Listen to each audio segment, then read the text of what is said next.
is this worth my annual salary to be able to do this? Or if I hired this off and spent 50 grand to hire this off and I never had to do this again, and this person did this, is it worth it?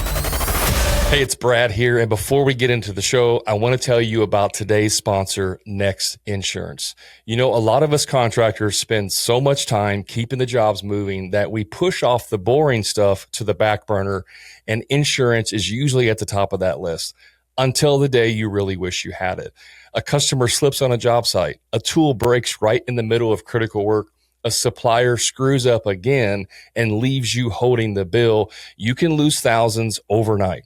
And most folks only realize they need insurance when something's already gone sideways. That's why I really like what Next Insurance is doing. They've made business insurance ridiculously simple. You just answer a few questions online, and Next tells you exactly what coverage your business needs, and you're insured in minutes. No sitting on hold, no paperwork, no call us back later nonsense. Next is built for builders, contractors, tradespeople, or anyone running their own shop. And here's the kicker. Their policies start as low as $29 a month, and you get your certificate of insurance instantly, which means you never have to delay a job because you're waiting on insurance. Protect what you've built and keep your business moving with confidence. Get covered in minutes at nextinsurance.com/hammer. Now let's get back to the show. Hey, welcome back to the show. I'm your host, Brad, and I have another special guest with me today, Nicolas Breedlove with playgroundequipment.com. Nicolas, welcome to the show. Hey, I appreciate it, man. I'm really psyched to be here, man. Awesome. Just real quick, give us just kind of a brief overview, what you do, what your business does, and just kind of intro yourself. Absolutely. We are in the commercial playground equipment business. We manufacture, we supply, we design, we inspect, we install commercial playgrounds all over the U.S. We have 3 different trade names that we traditionally go off of. We have playgroundequipment.com, and through that, we have a lot of distributor relationships, and we sell to probably around 230 to 240 right now small businesses across the United States, and they purchase and resell our playground equipment under that playgroundequipment.com brand name. And they also install a lot of that equipment. We started the business with a smaller direct to market, which is AAA State of Play. So that also sells our playground equipment. And then the newer company, which is more of a software business. It's still in production, release date sometime in the next month, and that's playgrounds.com. Okay, awesome. So you got your handful with a few different things then. Yeah. Awesome. So did you say you do like maintenance? So if you install a playground in some other state and then there's a problem with it, do you hire like local subs to come out and fix it, or how does that work? Yeah, I mean, in this business, it's, the average ticket price for us is probably around $8,000, but it's interesting, I'd say a lot of that is well into the 20s, and people are buying a nice used car price product, right? It's a high end price there. And a lot of people look at it as a one and done situation, gets them in a lot of trouble. So they buy it. They think, okay, it's built for the outdoors, and it is, but you put 100 kids on it every day for a year. And this stuff's going to happen no matter what, no matter how well it's maintained. I mean, your car is designed for a lot of things too. You got to take it in once a month, maybe more, depending.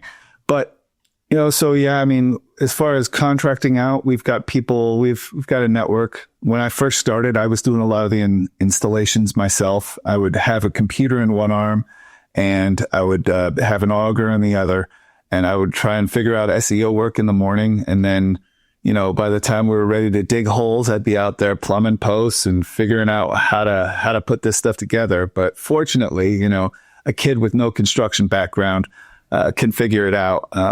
But we've got a good network of people, but we're always looking for more guys and girls to help us install this stuff out there. Yeah, I mean, if the people are listening looking for opportunities, that will definitely put your information in the show notes. They can reach out. The reason I was asking you though about the maintenance is because way back in the day, I used to do some handyman stuff. And I had to go fix a playground equipment one time at a YMCA. Oh, yeah? It may have been your company subbing it out. I don't know. I don't remember who it was. I hope we paid you. But no, I'm kidding. We always pay our bills. Yeah, I mean, we tend to not do so much of that sub out just because for us, we like to make sure that our people that we use, if they're not in house, that they're well trained on our equipment.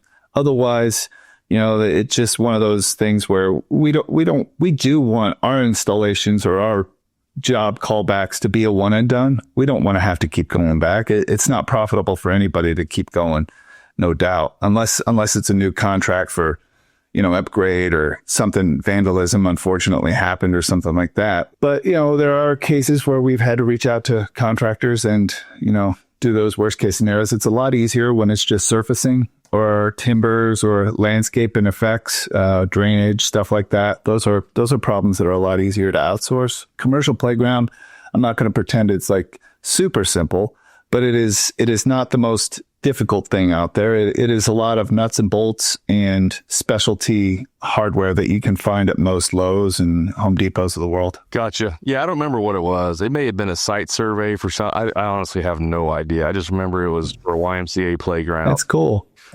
They called us and said, hey, can you go out there and do it? And I don't remember what it was. That was like probably 7, 8, 10 years ago. Who knows? Hey, never know. But I've installed plenty of wooden play sets in my lifetime. And the ones at Sam's that they had are the worst ones out there. They are not great. There's like 2,000 different bolts and screws, and there's like 2.5, 2-inch, 2 3/4. It's like 18 different sizes of one type of screw. And you put the wrong lengths in, and then you need it 15 steps later. Man, that's a terror. Those are a nightmare. I hope I never have to put any of those together again. But a lot of those playgrounds are made in the same factory, the wooden ones, whether they're from Sam's or Costco or your local guy selling wooden nowadays. Even some of the big brands started making it out there in Taiwan, China. And, once they started doing that, the Chinese fir is what they use a lot for that lumber. And it's so thin. It feels like you could lay fingerprints on it. Yeah. Like, super soft. Super soft. Yeah, it definitely feels too soft for a playground. All right. Good stuff. Well, the nostalgia lane there for a minute, bringing back some memories. How did you get into playgrounds? How did you even find yourself there? Oh, man. I went to school for horticulture out in Colorado, and I thought I'd get into it was a couple of my family have a nursery here in Indianapolis, and I thought maybe I'd get into that business. And I started going to school, and I was like, I didn't want to do this. But, my dad was selling shirts, so he's in the apparel business. They were, working for Block and Izod and Van Heusen and all those. Now they're more like golf adjacent brands, but back then they were selling to farm stores and farm and fleets of the world. They did a lot of business with those, and a lot of those big stores just started buying direct from those factories. And somehow or another, I don't know why, but a lot of those guys started selling playground equipment. One did, and then it was like a domino effect. And there was all these really, really good salesmen. They were really good talking to people. They were great door to door. They were great just cold calling. They do anything. And it's kind of dead to a point nowadays to a lot of people. That's why if you have those real inherent sales skills, man, you can really take off in a lot of industries still. So one guy went in there, and my dad was like interested. So he dipped his toes a little bit into it. And then I had come back out of college, and I was like, all right, maybe I'll try this. And, it was built for something completely different. It was a weird model. It was a lot of selling over the phone. It taught me a lot of skills early on that I didn't want to learn. And it was just one more thing I didn't want to do. But I knew there was a big opportunity because it was around 2007, 2008. Or no, heck, we've been in business for 20 years now. So it would have been around the recession. So it was 2006. And there was only one other playground company selling online. And they were out of Indiana too. And I was like, all right, so let's do this. I knew I didn't want to sell it how everybody else was doing it. I knew online was a possibility. We got in there. I built a website myself, and the other company went out of business. They bought too many houses, too many boats, and they left everybody with a lot of debt. And that just became in my immediate escalation. Phone calls tripled overnight. And, we were able to double and triple revenue for a lot of years up until, the point I think around 28, 29 million, in revenue a year. And we might have hit a little bit of a plateau for a minute, but there were some other adjacent factors in there. Like, I was growing too much for my own. I wasn't growing as a leader the way I needed to back then to keep up with the scale we were building. So it got me in a lot of trouble at times. As those business stories go. So when you started out though, did you just do local, like within, an hour, or was you selling stuff all over the US? So the way it used to be when we first started was we would drive around a truck, bought an F250. We had a 53-foot trailer. It looks like a carnival's coming to town. And if you're ever in Falkville, Alabama, it's right across the border, down there near that, there's on 65 South, there's a rest stop, and it's where they built that spaceship, one of the first spaceships that went out in orbit. That's kind of what put them on the map. Anyways, there's a bunch of playground companies right there in that town, and they all do this stuff where they go a lot of high credit areas, and they will sell playground equipment off the back of a truck. And that is the first business. It was phone call sales, right off the truck into somebody's playground. Very challenging, especially during that time of the recession. Gas prices, of course, diesel went from like 99 cents to $5. And, all of a sudden it was like, what am I doing here? How am I going to make this work? And, so that was the first business. We would drive for hundreds of miles just to pick up a phone book and start all over. So you just stocked a trailer full of stuff and you went and sold it. I mean, you sold it and installed it right then? Back then, yeah. Wow. Okay. Like door-to-door playground selling. Yes. Almost. It's as bad as it sounds. Hey, it works. It worked, and it still does work. Actually, we've got a couple of distributors down in that area that are still selling that stuff, and it gets them into a lot of doors. It's one of those skills. It's not the complete skill set, but it is definitely a skill to be able to walk in and talk to somebody and be able to sell them to their face on something they didn't know they wanted and they didn't know they needed. It's a skill. Yeah, definitely doing door-to-door sales and stuff. Even commercial or residential, that's definitely a skill set. All right, so you started doing the kind of door-to-door type thing locally, and then you just did. I'm assuming you did a bunch more, started doing more sales, and then you eventually switched the model to like sell direct and go and install it. Yeah, so I switched that up probably within maybe 2 or 3 months. I was just phone book after phone book after phone book. I was like looking for people. I was looking for SDRs to make calls. I was doing anything I could to get out of that because there just wasn't enough. It was limited by myself, basically. My dad he's a great in-person salesperson. He didn't love to make the phone calls. So I was immediately looking for other places. And the internet was, really new for that business, and nobody was wanting to sell it. And everybody thought it was crazy to be able to sell it. Like how can you sell a $50,000 or $100 or $500 or even a $500 playground online? Nobody's going to buy that. And it on my first website, it was a little bit of what I was living at the time. It was, I think it was 19th State of Play was the name of it. 19th State being Indiana was the 19th state in the Union. I love history. But I was immediately like, well, I can't do that. That's, that's going to limit me to Indiana people. I don't want people in Ohio to hate an Indiana business. No. You got to have something more general. State of Play at the time was a movie coming out with Brad Pitt. It was a popular book, I think, and stateofplay.com was owned by a photographer in the UK. So we went with AAA State of Play.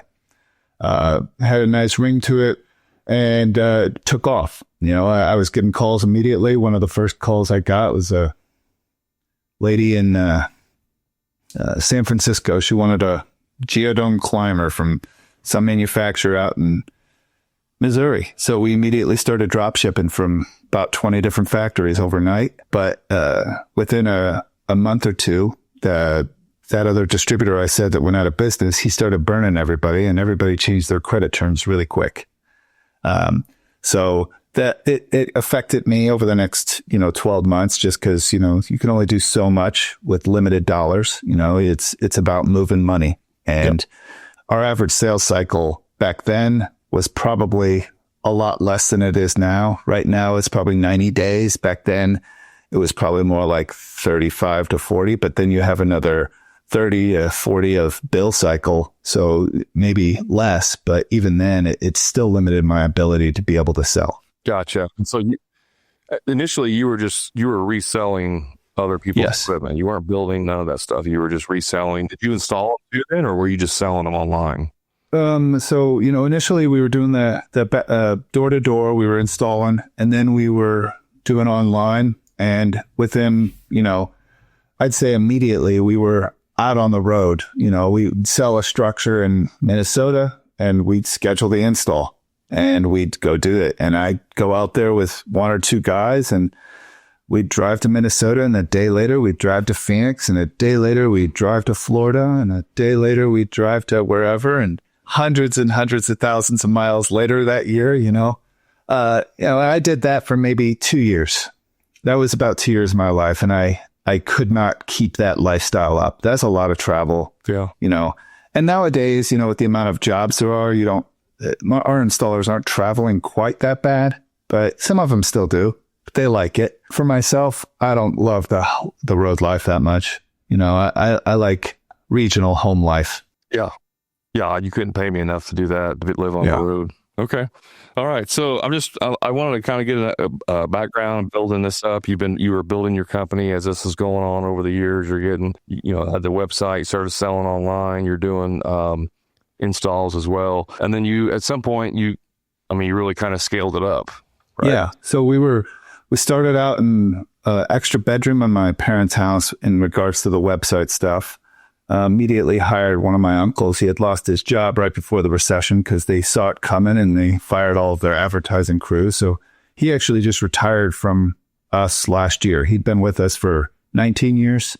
So very unusual. He and I both thought it would be probably a 6 to 8 week ordeal. And he was there from, bedroom. He would wake me up in the morning, sit me down and talk about the orders of the day.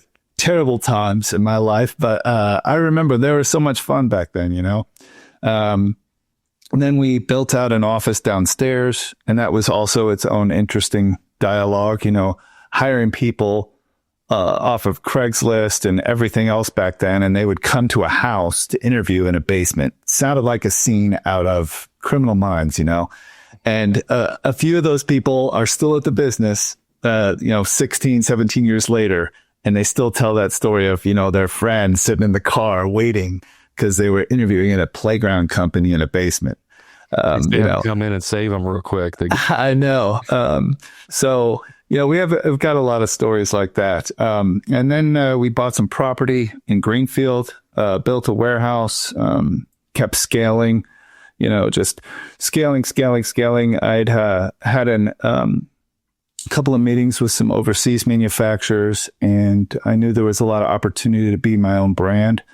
All these brands we had done business with, they're all okay, but they're all crap in their own way. They all don't do that. They're all owned by, at this point, they're all owned by 3 or 4 companies. And the amount of care that they gave back then was even less than they do now. So it was one of those things where I knew I only needed about an inch and I would be better than them. So that wasn't a high bar. Now I need to do more than an inch, but it wasn't a high bar until you realize how much goes into it. Hey, just a quick time out from the show. If you're a frustrated contractor who's dealing with low profit margins, stuck working on the tools every day, or doing free estimates for people who are never going to hire you in the first place, I invite you to my private contractor community, the Profit Club, where contractors just like you are adding 2 to 3 times more profit each year without producing any more jobs, and finally getting completely off the tools to never do another free estimate again. So if you're ready to increase your profits, stop doing free estimates, and get off the tools, then all you have to do is click the link in the show notes to learn more about the Profit Club and see how it can easily 2 to 3 times the cash in your pocket, give you a proven sales process that will convert more jobs with ease and get you off the tools once and for all. And the best part is you can do all of this without having to produce more jobs than you currently are. Click the link to learn more. Now let's get back to the show. And then you're like, well, shoot, there is a lot more that goes into all this. You got ERPs and people, and you start scaling over 50 people. All of a sudden, it's a headache. We would cook lunch for every single employee until we probably hit 55, 60 people. I hired a chef, a Greek chef, to come in and cook potatoes and chicken every day. And then we'd have, something different on Fridays. But yeah, I mean, we kept growing. And during that time, we probably hit a little bit of a wall there for a minute. We had a little bit of a betrayal. It was during that first warehouse, we had scaled a lot. We had, grown, and I had given a lot of, at the time I overvalued character signals for, controls. And I would I didn't have the checks and balances that I needed as an organization. I had probably 15 to 16 direct reports, which anybody would tell you that's insane. And it's because I was a control freak, and I didn't think that I could trust certain people. I could trust other people. Got me into a lot of trouble. And I had this one incident. We were somewhere around 20, somewhere around there in revenue. And I had a entire business unit. So we had a couple of different business units back then. I had a business unit. He was creating distributors out of his pocket, that were actually him or his family. And then he was, using those to funnel leads to resell and then get commissions on them from the company and then profit from his distributorships. So he was taking leads away from distributors, pushing them over into his company. And he did all of this under a variety of guises. He recorded thousands of hours of phone calls with every department of the company. So he would talk to maybe accounting, and he would say something like, hey, I got to push this distributor through, and it would be a real one, because if they don't, we're going to lose this order. And they'd say, well, okay, wouldn't Nick want to do it? Yeah, of course I would want to do it. I don't want to lose an order.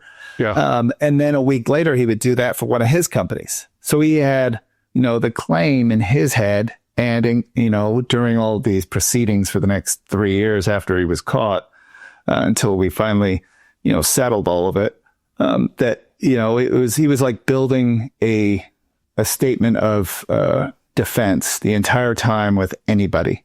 Anybody he was talking to was a statement like, oh, well, we gave him these parts for free, so I'm going to do it here. And, he had multiple people, unfortunately, within the organization kind of in on this. It all came to a head, and man, it was a very costly nightmare. Just the legal expenses probably cost me over $1 million. Wow.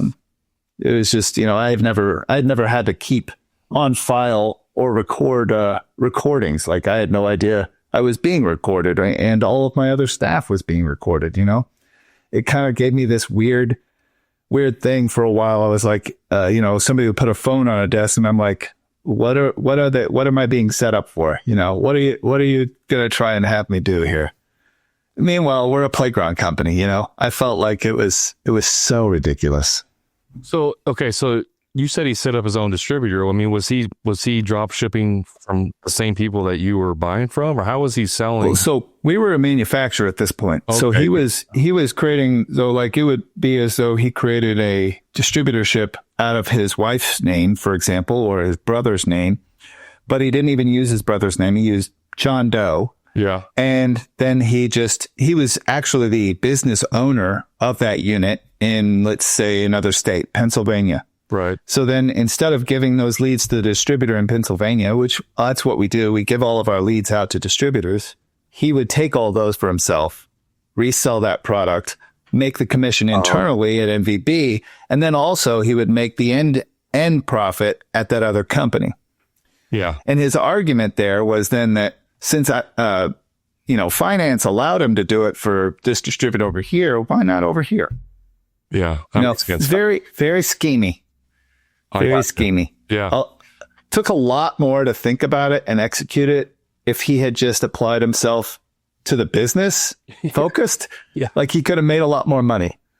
Is that, but I'm just curious now. I mean, was anything he did technically illegal?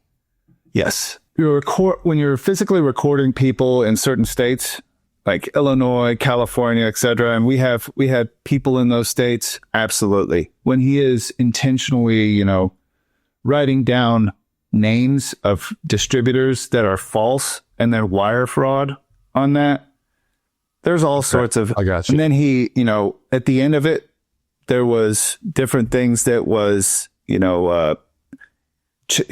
put his computer in a microwave, put all his phones in a microwave. You're destroying company, you're trying to get rid of a paper trail at that point. I got you. You could argue absolutely that there would be, but I mean, there's no prosecutor that wants that kind of case though, because that's not pretty, right? They don't want anything to do with that. At the end of the day, that all ends up being civil. Yeah. So did you have to sue him then? Yes, it was a long trial. It was a long, drawn out thing. Yeah. But I mean, going back and looking at it though, what could you have done to prevent that from happening? I think for me, as a younger person, I wasn't really bought in on core values. And sometimes when I see them, like at companies, I think, God, that's such bullshit. Or excuse me, but that's such bull, right? Like, I don't believe it sometimes. Like I look at some NFL team or some big company, and you're like, there's no way. Yeah. Get 3 employees to name their core values. They don't know them. And, the more I bought into that and living those out quasi-religiously, and I go to church every week. So I hate saying that, but you have to really believe it to the core. Otherwise it doesn't work. And I didn't at the time. I didn't think about it. And once that happened, I kind of had to do some soul searching. It hit my ego. My ego was broken, and I didn't want to talk about it because it was a problem one way or the other. And it was my fault. Those are 2 things I don't like. Yeah. I think the biggest thing that I did to structurally I could have done is I could have been more prepared as a company to scale. And I could have said, this is what we believe in. This is who we are. Like right now, you could ask me, who are my customers? Why do I do this? And I know exactly why I do this, right? Like I build a playground so I can give a kid a place to take risks, right? Calculated risks, and it's a safe spot with guardrails that they can take risks, right? I do this for distributors, or I do this for the end users, the playground owners, so they can. That's where community begins. It's where you meet your neighbors. It's where that spark of initial community begins. It's where kids learn each other's names. That's why I do this. And the last reason is my people and our distributors, so I can give them some better way of life. They can, whatever that means to them, right? And so those are the whys. Back then, I had no idea. I thought I was doing this to sell playgrounds and make money, and and that is the point to a point. We're all in this to make money. We're all to a small degree, and sometimes if that becomes the driving factor, I think I got a little lost in it, and so I could have reset myself a little bit better. So do you think it was just a hiring decision? Like it was back then you weren't hiring for culture, like you were just hiring anybody that could do the job in order to scale. I mean, do you 100%. If you had your core values that you were really focusing on, that person wouldn't have fit into your company? Yeah. I mean, I think that, once we set up that company with core values, and then once you implement a lot of other structural changes related to that, whether it's we have our daily huddles or your team tacticals, your department tacticals, it's a lot harder to escape being that type of person in that type of environment. I mean, I think there's always a chance to have a bad hire, right? And sure. As a small company, I couldn't have an HR department, right? But now I have an HR department. It's a great group of people, and they still have bad hires. Stuff happens. But those people are usually spotted out within the first 30 to 40 days, and then they're either decide to get on board or they're gone. And I want people here for a long time. I mean, I had, like I said earlier, I have had people here, a lot of people past 10 years, and I continue to have a lot of people past 10 years. But we've got people, a lot of warehouse workers, and unfortunately, sometimes that goes with not a lot of time. Yeah. Yeah. So you had that situation happen, and then, you recovered from it. Have you had other situations like that, or was that kind of like the awakening moment for you? That was probably the big awakening for me. I mean, we end up having a lot of, I think the bad hires that we go under, one bad hire, they say, like, there's a lot of people that'll put a dollar amount to it, right? It's three times their annual salary is what it costs you, I think. Right. And I think there's a lot of truth to that. But I think there's, like, as we've scaled and I've needed real directors with real backbone and real, like, experience, I'm a huge believer in everybody can grow up and become anything they want to be. Like, I'm not the huge believer in college. I don't think that it's the perfect for any scenario. I think, doctor, if you're operating on my body, I want you to be certified. Yep. But if you're selling my playgrounds, I don't need you to have a degree. If you're in charge of my operations, but I do need you to keep educating yourself and continuously improve. I need you to figure out that one thing that you're not great at today and be better at it tomorrow and the day after and the day after. And I had a lot of people who just weren't right for the role. And I think that probably cost me more than anything over the years, was just not having that courage to just say goodbye to some people that helped me scale quick enough. And it definitely cost me a lot of money over the last probably 5 to 8 years. There was, I've been reading some books on employment and stuff. I'm reading one right now. It's called Never Lose an Employee Again. I don't know if you've read that or not. It's a really, I think so. But there was one thing that stuck out, and I don't remember if it was that book or another one, but it said, sometimes you have the right people in the wrong role. And Joey Coleman. Yeah. Is that okay? Yeah. Yeah. I met Joey at a few events. He's a very terrific speaker.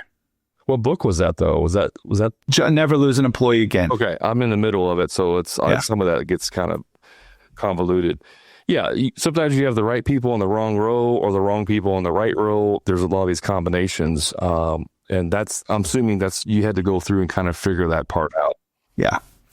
There are some interesting character assessment softwares out there, Culture Index and others, where they do a really interesting job. It's a survey. Every employee takes it. It kind of just helps you align with their stress levels, assuming that they answer it appropriately, and how they're fitting into their role and where they feel like it kind of helps you align. Is your vision match what they're doing? And does their daily flow match what you think it should be? We use it as a gauge of employee health. Initially, we do use it to try and fit that person into a role. If they're an operator, an architect, there's a variety of different character placements in which they kind of qualify people at. And based on that, we assume this person's going to have a hard time making a decision. Are we going to accept that in this role or not? Is this the kind of team that we want to build? And it helps us kind of better understand. It's not the end all be all, sure, but it definitely helps you give a good idea of these pieces work really good with these pieces. Can we explode with this group of people or will it implode? Yeah. Yeah. Especially at scale. If you only have 4 employees, you're not really worried about, all these different things that you're talking about. But definitely as you scale, that's becomes crucial. If there was one piece of advice you could give to the contractor listening, maybe a smaller guy who's, not doesn't have 20, 50 employees, but what would be one piece of advice you can give them in terms of hiring that would you think would be beneficial? In terms of hiring, I think that in that initial thing, I think going with your gut, I know it sucks long term, but man, but also you have to go with your gut on both ways. That's the thing, hiring and firing.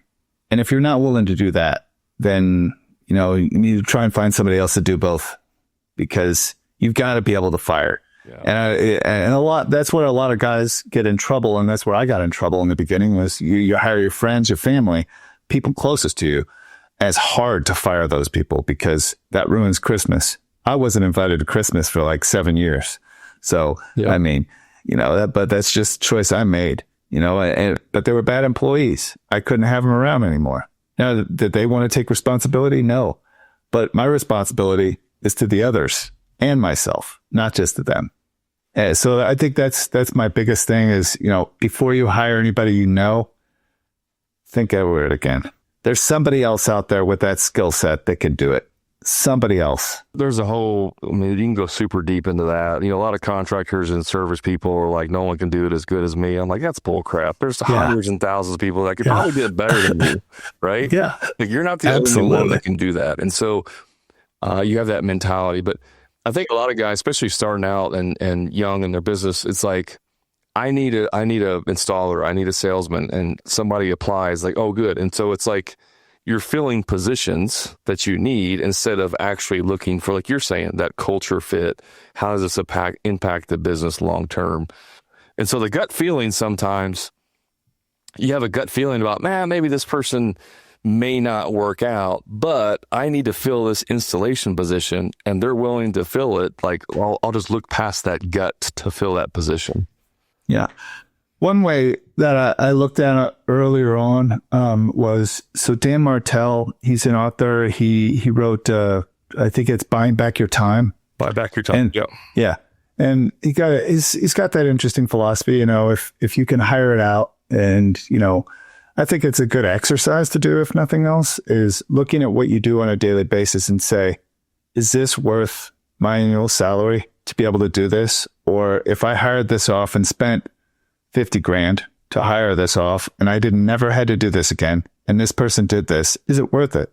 And if it is, it's probably worth it, because you can probably build out an entire job around that. And if that's the case, how much can you do before, and does it need to be perfect? Because if it needs to be perfect, well, it's not worth $50,000. Right. And you shouldn't be doing it anyways. You should really be thinking about, why are you doing this, and why does it have to be you? Why can't anybody else do this? And it took me a long time to say, okay, I don't have to do this. I'm going to let go a little bit. I'm just going to ease up. It doesn't have to be perfect. I'm a big believer in progress over process, or, over perfection. I don't know if you listen to Greg Groeschel or not, but he's got the Gitmo. Have you ever heard that term? No, I have not. Greg Groeschel, he's a pastor. He's a well-known pastor. Anyways, he's got a term. It's called Gitmo. It's good enough to move on, right? Is it good enough to move on? We're past the point of diminishing returns. We don't need to spend another hour, day, whatever, week trying to make it perfect. So I use that term a lot of times if I get stuck in this. No, it's got to be perfect. It's like, hold up, this doesn't have to be that good. Let's move on. I like that. That's good. Good stuff. Well, Nicholas, we're getting short on time. I always like to ask all my guests, what's a book that you're reading or one that you would recommend? Book I recommend. I'm reading 2 books right now. One is a torrential, way too long. It's the biography of Walt Disney. I don't know. Okay. It's a long one. It's the other one is Software as a Science. It's got, I think, 4 co-authors. So we're doing that new software book, and that's just helping me more kind of understand the subscriptions and stuff like that. One of the authors is Dan Martell. It's kind of why I thought of him recently, just because he was on my mind from that. But yeah. That's what I was going to ask you. I thought Dan Martell was part of that book, Software as a Science. That's good. Awesome. Well, Nicholas, what's if somebody wanted to reach out, if they want to, maybe get on your distribution list, or if you do installs, or like, how would someone reach out to learn more about your business and if they could work with you? Absolutely. They can always find me on LinkedIn at Nicolas Breedlove, Nicolas Breedlove on LinkedIn, and you'll find me, and just message me there, and a team member will get it to me. But I'm pretty reactive when it comes to requests like that. So we got a good team behind me, fortunately. Otherwise, wouldn't be able to do much. Yeah. Well, I appreciate you being on here, taking time from your busy businesses you got going on, lots of stuff going on. Thanks again for being on the show. I appreciate you, man. All right. Well, guys, that's the end of the show. Thanks for hanging out with us. You know where to find us on the social media. We'll put Nicholas's information in the show notes as well if you want to reach out to him. And appreciate you hanging out with us. Remember, until next time, profit's not a dirty word.